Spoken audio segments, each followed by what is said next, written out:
So let's get into the more interesting topic. I think this is the big thing. This is what everybody, all of Brown's Twitter and all Brown's discussions, I think, are really talking about. Joe Flacco. How far can this team go with Joe Flacco as the quarterback? Because it looks like they're probably going to run with him to the end of the season, assuming he doesn't get injured. With the Browns' luck, he probably will get his head taken off next week. But assuming that doesn't happen, Joe Flacco is going to be our quarterback at the end of the season. How far can this team go with Joe Flacco? Well, first of all, it's most likely he's going to be the quarterback, but you never know. The stubbornness of coaches can defy you, and some people really live by the credo, you can't lose your job to an injury, and so might put DTR back in the mix. I think that would be a huge mistake. I don't think he'll make that mistake, but it's possible. However, we shall see. PJ doesn't seem likely to really threaten for the starting job right now, and it does feel like they've decided that they don't want to start him unless they have to. And you kind of saw that also with the Jets yesterday. If you saw when Boyle went out, they went to Simeon, not back to Zach. They were like, now we're going to Trevor Simeon. Like, no, we're just done with you for now.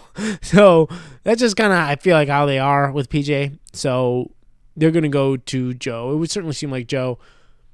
Look, the way he played, it makes you think there's some limits, but he's still going to need the defense to hold up, so he doesn't need to keep making plays. You saw sooner or later there will be a crack. So if you expect him to put up 30 points, yeah, that's not realistic. But if you wanted to put up 22 to 25 and have a good defense, if the defense can show similar to what they were doing earlier in the year, then you're feeling good about this. You're thinking, hey, we got a shot to do a whole lot of things. I mean, it feels like they could go to the Super Bowl because, and I know that's like sounds like a big statement, but the NFC is weak until the top, and then the top they're very heavy. The AFC is not as heavy. I mean, the Chiefs just got beat last night by the Packers, who are not good. They've looked kind of weak all year, and not that they're terrible, but they're just not great. Their defense is pretty good, but not like spectacular, and their offense has been sputtering. It's been not great this year. Pretty good, but not great. And there's been moments, and they've had multiple games that they lost. And then you look at the Bills, and they've been all over the place, not been all that good. Dolphins are very good, but at the same time, it feels like a couple times you've seen them get punched in the mouth, and feel like a good defense can make them act very differently. They really run it up on bad teams, but other times it's been very different. When they've actually gotten punched, they stay down for a bit. So there's certainly no guarantees on that. The Ravens are tough, certainly, but we just beat them. So I'm not saying it'll be easy, but there's a chance. If you can get your defense together, there's a chance at something the Browns, maybe even a championship game. The Browns haven't been to a championship game since the 80s, so there's opportunity. Do I think it will happen? Not necessarily, but if the defense can get it together and Joe Flacco can play similar to what he was doing last week, look, he looked comfortable, and he can make plays, and there's talent on this offense. So the answer is, if I tell you, if the defense can get it together, then Joe Flacco could potentially take us to a championship game. We've seen him make runs before. That's the farthest he could go. More realistically, what I expect is a first-round exit in the playoffs. It's a second wild card. I mean, I think that's somewhat fair. I tried to do a little bit of digging into Joe Flacco to see, like, okay, what can we expect from this guy, really, right? Looking at his stats in 2022, he only played 3 games. If you extrapolate that, now 3 games is a terribly small sample size, but I was going to say, guess what? Joe Flacco doesn't really have a large sample size until you have to go all the way back to 2017. That was the last time he played a full season. He played 3 games. 2021, he didn't really even play at all. 2020, he played 4 games. 2019, 8 games. 2018, 9 games. 2017, that was the last time he played a full season, was 2017. That's 5 years ago. Now, he came in the middle of the season, so I guess it works out for him, right? He only has to play half the season. So if he has some kind of a longevity issue, this has kind of been within his range. So we'll see what happens. So in that regard, maybe we'll be okay. But I extrapolated his touchdown to interception ratio for 2022, which would be 25 touchdowns, 15 picks. Okay. 2020, he played 4 games. Extrapolating that, what he did then over the course of a year, 24 touchdowns, 12 picks. Doing the same thing in 2019, 12 touchdowns, 10 picks. 2018, 23 touchdowns, 12 picks. 2017, his last full season, 18 touchdowns, 13 picks. That doesn't exactly read as a superstar. I mean, we knew feels that, like though. The longer he's in, the more he comes down to earth. Exactly. That's what I was going to hit on. when he's been playing in those short bursts, and then you extrapolate that over the course of the season, you're like, all right, 25 and 15. I mean, it's not great. There's a lot of picks, kind of, but like, I could live with that. You could do something with that. But when he starts playing longer periods, that touchdown ratio starts getting significantly worse, right? It was 25 and 15 at 3 games. 4 games was 24-12. Then at 8 games is 12-10. 9 games is 23-12, which is pretty good. But then a full season, 18-13. My expectation is, based off of that, then over the next few weeks, he's going to play a little bit worse, but it should actually be around here because the truth is this game was not like insanely good, right? It's not like he was 3 touchdowns, no picks, 300 yards or something like that. It was just a good game.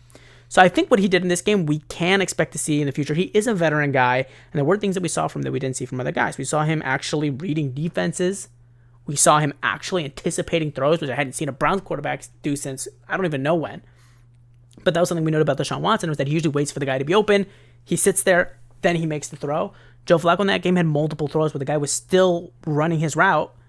He throws the ball, and then when they're done their route, the ball's in their hands. And we saw that a few times with Joe Flacco making really tight completions because of his anticipation. So something like that brings a new element to the Browns offense. And, we'll see how that plays out. But I think he's going to come back down a little bit as teams adjust to him. But I think he's about a bridge quarterback level. I think that's what we can expect from basically when I was like really digging into the data, digging into his numbers. I think we can expect bridge level quarterback play. With a defense that's elite and a bridge quarterback, you can go to a championship game.